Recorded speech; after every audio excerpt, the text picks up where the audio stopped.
Welcome to the market money magnet guys. आज यहाँ इस वीडियो में हम बात करने वाले हैं 3 ऐसे स्टॉक्स के बारे में जिनका स्टॉक प्राइस तो मिनिमम है लेकिन इनका मैसिव ग्रोथ पोटेंशियल देखने को मिलता है।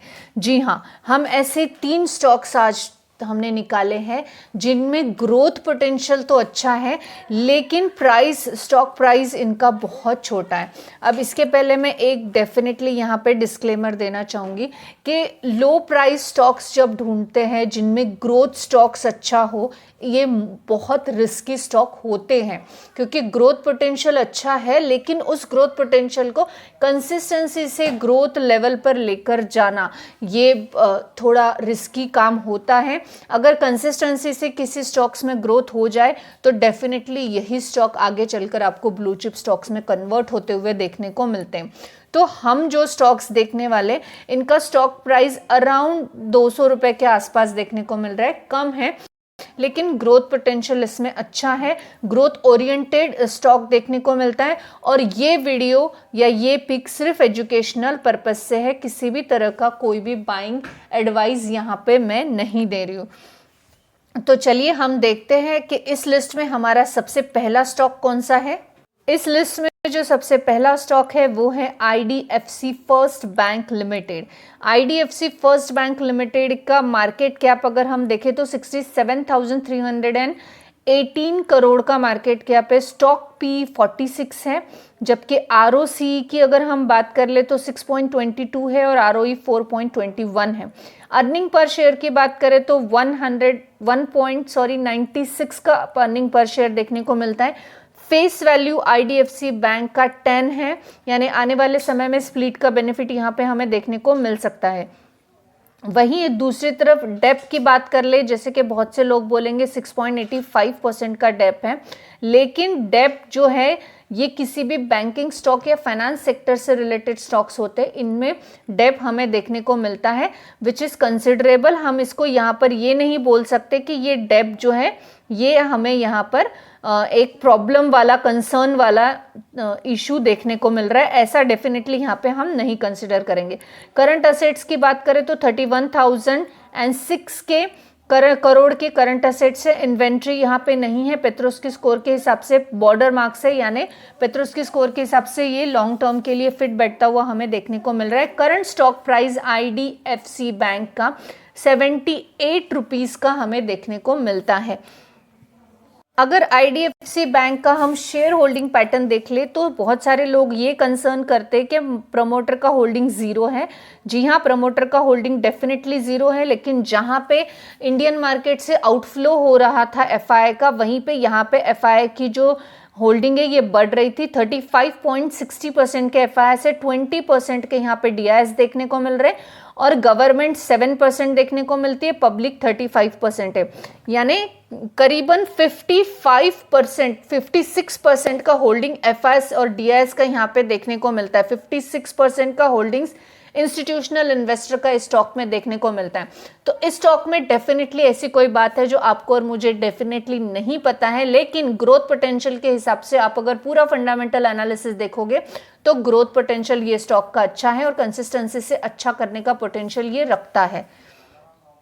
इस लिस्ट में जो हमारा नेक्स्ट स्टॉक है वो है NLC इंडिया लिमिटेड। अब NLC इंडिया लिमिटेड जो है ये पावर सेक्टर में ही इन्वॉल्व हमें देखने को मिलती है, जो कि माइनिंग सेक्टर, जो फ्यूल माइनिंग है उसमें भी इन्वॉल्व देखने को मिलती है।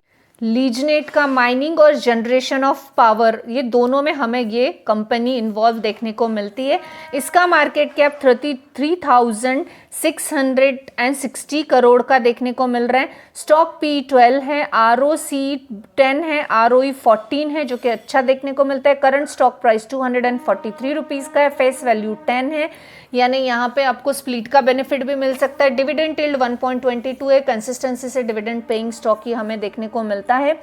वहीं पे हमें जो है डेप की बात की जाए तो डेप यहाँ पे 24,368 करोड़ का है। 1.22 का डेप हमें देखने को मिल रहा है, जो कि स्लाइटली ज़्यादा है, हम ये बोल सकते हैं। लेकिन अगर यहाँ पे करंट असेट की बात करें तो 7,619 करोड़ के है।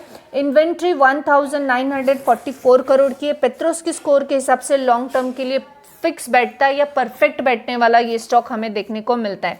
अब इस स्टॉक में अगर हम शेयर होल्डिंग पैटर्न देखें तो आप यहाँ पे देख सकते हैं कि शेयर होल्डिंग पैटर्न में प्रमोटर का होल्डिंग 72% का देखने को मिल रहा है।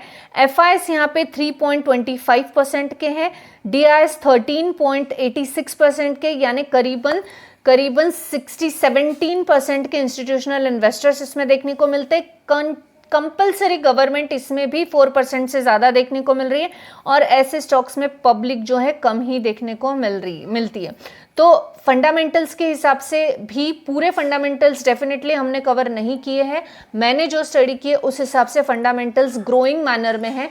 आने वाले समय में ये और भी अच्छा करने का पोटेंशियल रखता है अगर कंसिस्टेंसी से ये अपने बैलेंस शीट्स को इम्प्रूव करता रहा तो। अगर आप चाहते हैं किसी भी इनमें से स्टॉक्स का डिटेल फंडामेंटल एनालिसिस हो तो आप मुझे कमेंट सेक्शन में उस स्टॉक का नाम लिखिएगा, हम उस पर डिटेल फंडामेंटल एनालिसिस का वीडियो डेफिनेटली लेकर आएंगे। तो ये एनएलसी इंडिया लिमिटेड ये हमारा सेकेंड स्टॉक था। थर्ड जो हमारा इस लिस्ट में स्टॉक है वो है आरईसी लिमिटेड। अब आरईसी लिमिटेड जो है ये central public sector undertaking under the ministry of power में इन्वॉल्व होने वाली फाइनेंस करती है प्रोजेक्ट्स को जो कि पावर सेक्टर से बिलोंग करते हैं। अब इस कंपनी का मार्केट कैप 94,309 करोड़ का है, वहीं पे स्टॉक पी 5.46 का है, आरओसी 9.96 और आरओई 21.5 का देखने को मिलता है। फेस वैल्यू 10 का है, यानी आने वाले समय में जो है हमें स्प्लिट का बेनिफिट इससे मिल सकता है। डिविडेंड टिल्ड 5% से ज़्यादा का है और कंसिस्टेंसी से डिविडेंड पेइंग स्टॉक ये देखने को मिलता है। अगर आप भी चाहते हैं कि एक्स्ट्रा इनकम के लिए आपको कोई ऐसा स्टॉक मिले जो कि डिविडेंड देता हो और कंसिस्टेंसी से देता हो तो आप आरईसी को डेफिनेटली कंसिडर कर सकते हैं।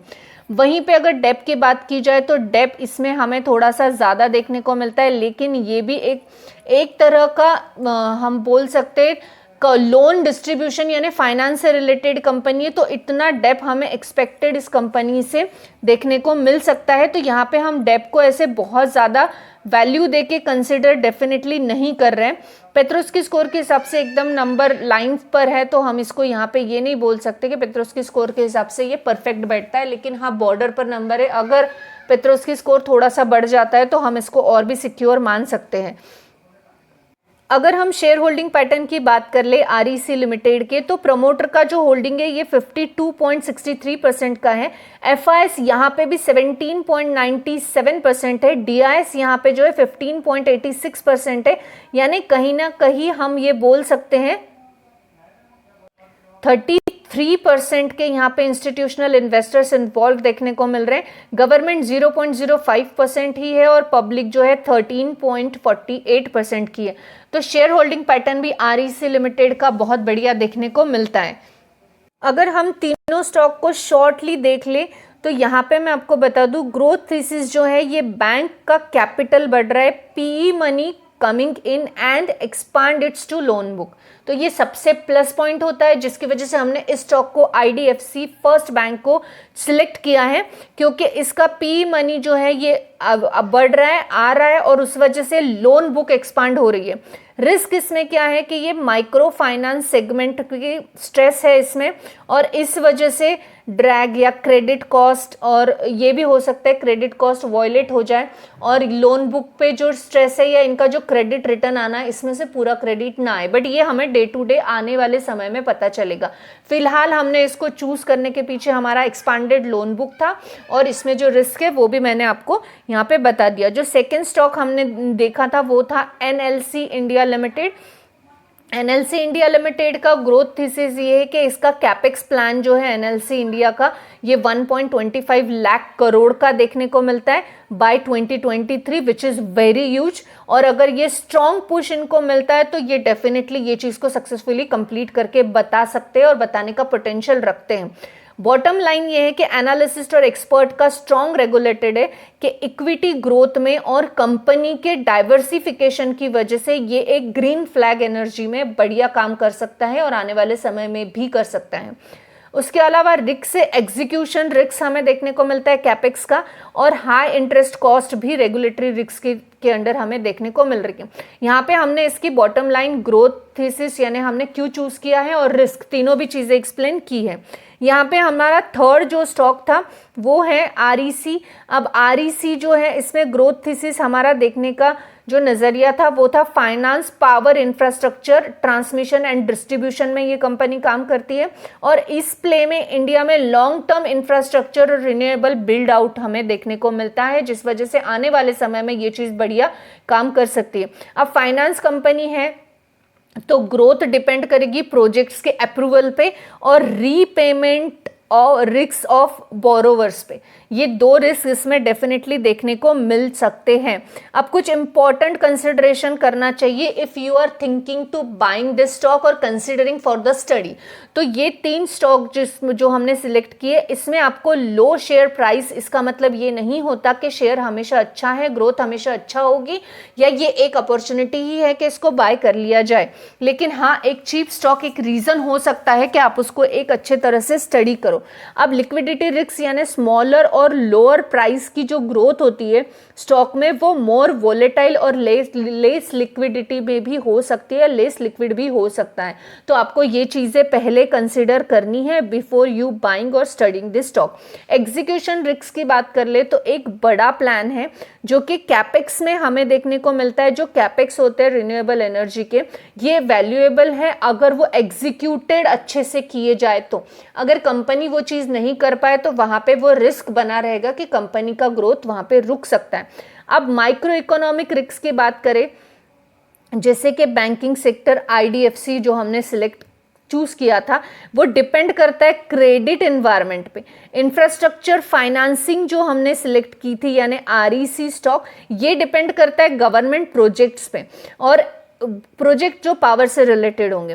अब NLC जो हमने चूज किया था वो डिपेंड करता है एनर्जी पॉलिसी और कोल रिन्यूएबल मिक्स दोनों पर भी। तो इस वजह से ये पॉलिसीज जैसे जैसे चेंज होंगी या इसमें जैसे जैसे चेंज आएंगे वैसे वैसे स्टॉक्स में भी चेंज आ सकते हैं। आज ये स्टॉक ग्रोथ पोटेंशियल दिखा सकते हैं और इसीलिए हमने ये 3 स्टॉक को चूज किया है जिनमें मैसिव ग्रोथ का पोटेंशियल हमें भविष्य में देखने को मिलता है, बशर्ते अगर स्टॉक कंसिस्टेंटली फील्ड में अच्छा काम करता रहे और अपनी जो बैलेंस शीट है इसको कंसिस्टेंसी से इम्प्रूव करता रहे। तो इसके लिए अगर आप ये 3 स्टॉक में से किसी भी स्टॉक को स्टडी करते हो या बाय करने के लिए सोचते हो तो आपको इसके फाइनेंसेस पे या बैलेंस शीट्स पे हमेशा ध्यान रखना है और हमेशा देखते रहना है कि क्या इसने जो प्रोजेक्ट्स की अप्रूवल सोचे थे वो उनको मिल रहे हैं या नहीं, जो अप्लाई किए हैं उनको मिल रहे हैं या नहीं। Before buying you must ask your financial advisor because I am not giving any financial advice here, neither buy nor a sale. This information is only for the educational purpose. I hope this information is informative for you. Thanks for watching.